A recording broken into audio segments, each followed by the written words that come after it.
ప్రియాంక జైన్ గురించి రివ్యూ తెలుసుకుందాము. తన overall 'Bigg Boss' season review.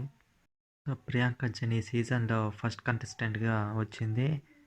తను వచ్చినప్పుడు చాలా ప్రేమగా పలకరించింది ప్రతి ఒక్కరితో. అలాగే ప్రతి ఒక్కరితో చాలా మంచిగా నడుచుకుంది. ప్రియాంకని ఫస్ట్ చూసినప్పుడైతే తను ఫినాలేకి వస్తుందని ఖచ్చితంగా అనిపించింది. ఎందుకంటే మంచి బిహేవియర్‌గా ఉండింది. అండ్ అలాగే టాస్క్‌లు కూడా చాలా మంచిగా ఆడుతూ వచ్చింది. ప్రియాంకకి ప్లస్ ఏంటంటే తన బాడీ అని చెప్పాలి. తను సన్నగా ఉండడం వల్ల తను చాలా ఫాస్ట్‌గా పరిగెత్తేది. అండ్ అలాగే టాస్క్‌లో కూడా తను చాలా ఫిట్‌గా సరిపోయేది. ముందుగా మనం పాజిటివ్స్ చెప్పుకుందాం ప్రియాంక గురించి. తర్వాత నెగెటివ్స్ గురించి చెప్పుకుందాం. ప్రియాంక జైన్‌కి ప్లస్ ఏంటంటే టాస్క్‌లు అని చెప్పాలి. ముఖ్యంగా అయితే ప్రతి టాస్క్ చాలా చాలా బాగా ఆడిందని చెప్పాలి. తన టాస్క్‌లు కనుక చూసినట్టయితే ఫస్ట్ వీక్ ఏదైతే హౌస్‌మేట్ గురించి తనైతే రన్నర్ అప్‌గా నిలిచింది. అలాగే తను తర్వాత ఏదైతే హౌస్‌మేట్ అయ్యేదానికి ఉందో ముగ్గురు యావర్, శోభ, ప్రియాంక. తను దాంట్లో కూడా చాలా మంచి ఎఫర్ట్ ఇచ్చిందని చెప్పాలి.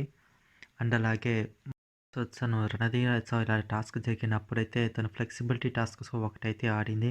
ఆ టాస్క్ చాలా బాగా ఆడిందని చెప్పాలి. అండ్ అలాగే కుస్తీ టాస్క్ ఏదైతే ఉందో దాంట్లో కూడా చాలా మంచి పర్ఫార్మెన్స్ ఇచ్చింది.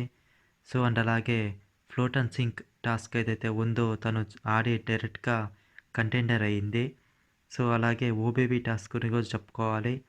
ఆ టాస్క్‌లో శివాజీ గారు కెప్టెన్ అవ్వడానికి తను చాలా కీ రోల్ ప్లే చేసింది.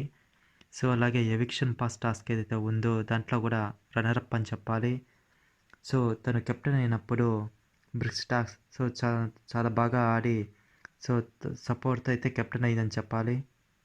టాస్క్‌లో అయితే ప్రియాంక ఏదైతే లేడీ కంటెస్టెంట్స్ ఉన్నారో సీజన్ 7లో ద బెస్ట్ కంటెస్టెంట్స్ అని చెప్పొచ్చు.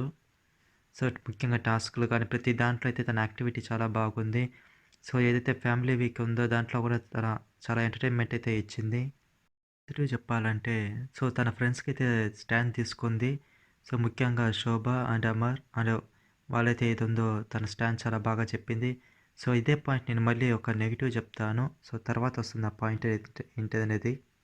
అండ్ అలాగే ఫుడ్ విషయంలో కూడా చాలా కేర్‌ఫుల్‌గా ఉన్నింది. ఫుడ్ అయితే వేస్ట్ చేయనిచ్చేది కాదు. ఇప్పుడు నెగెటివ్స్ గురించి మాట్లాడుకుందాం. ఫస్ట్ నెగెటివ్ గురించి చెప్పాలంటే తన ఫ్రెండ్స్ కోసం ఏదైతే స్టాండ్ తీసుకుందో ప్రతి దాంట్లో తను స్టాండ్ అయితే తీసుకుంటుంది.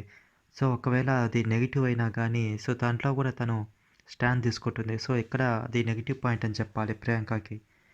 అండ్ అలాగే అశ్విని అండ్ రతిక వీళ్ళిద్దరి విషయంలో చాలా డామినేషన్‌గా కనిపించింది. ముఖ్యంగా రాజమాతల టాస్క్‌లు కానీ మిగతా ఏ విషయాల్లో అయినా కానీ ముఖ్యంగా లేడీస్ విషయంలో చెప్పాలంటే చాలా డామినేషన్‌గా వ్యవహరించింది. అలాగే కిచెన్‌లో ఏదైతే ఉందో చాలా డామినేట్‌గా కనిపించింది మిగతా వాళ్ళతో పోల్చుకుంటే. తనే సొంతదిలాగా అనేలాగా ఫీల్ అయ్యింది కిచెన్‌ని. ఇంకొక నెగెటివ్ పాయింట్ వచ్చి ముఖ్యంగా బోలే గారి విషయంలో అయితే టోటల్‌గా కంప్లీట్‌గా నెగెటివ్ అయితే అయిపోయింది. ఏజ్ కనుక కొంచెం రెస్పెక్ట్ ఇచ్చి ఉంటే బాగుండేది. ఒకవేళ తనకి గనక తెలియకపోతే ఇంకా చెప్పి ఉంటే తనకి అది కొంచెం పాజిటివ్‌గా అయ్యుండొచ్చు.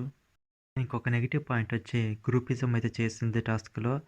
ముఖ్యంగా అమర్ అండ్ శోభతో కలిసి. ఏదైనా ఛాన్స్ వచ్చినప్పుడల్లా వాళ్ళకే ఫేవర్‌గా చేసేది. అండ్ అలాగే నామినేషన్స్‌లో కూడా గ్రూపిజం చేసింది. వాళ్ళైతే ఏ నామినేషన్ అయితే చేస్తారో శోభ అండ్ అమర్దీప్ తను కూడా నామినేషన్స్‌ని సేమ్ అదే చేసేది. ఇవన్నీ చూసుకుంటే తనకు నెగెటివ్ పాయింట్లు అని చెప్పాలి. ఓవరాల్‌గా చెప్పాలంటే పాజిటివ్స్ అండ్ నెగెటివ్స్ 50-50గా ఉన్నాయి. బట్ కాకపోతే తను బెస్ట్ కంటెస్టెంట్ అని చెప్పొచ్చు. లేడీస్‌లో ఎవరైతే ఈ సీజన్‌లో ఉండారో చాలా టఫ్ ఫైట్ ఇచ్చింది. తను ఏదైతే టాప్ 5 వచ్చిందో తను డెఫినెట్లీ డిజర్వ్ అని చెప్పాలి. ఈ రివ్యూ కనుక మీకు నచ్చినట్లయితే లైక్ చేయండి, షేర్ చేయండి అండ్ అలాగే సబ్స్క్రైబ్ చేయడం మర్చిపోవద్దు.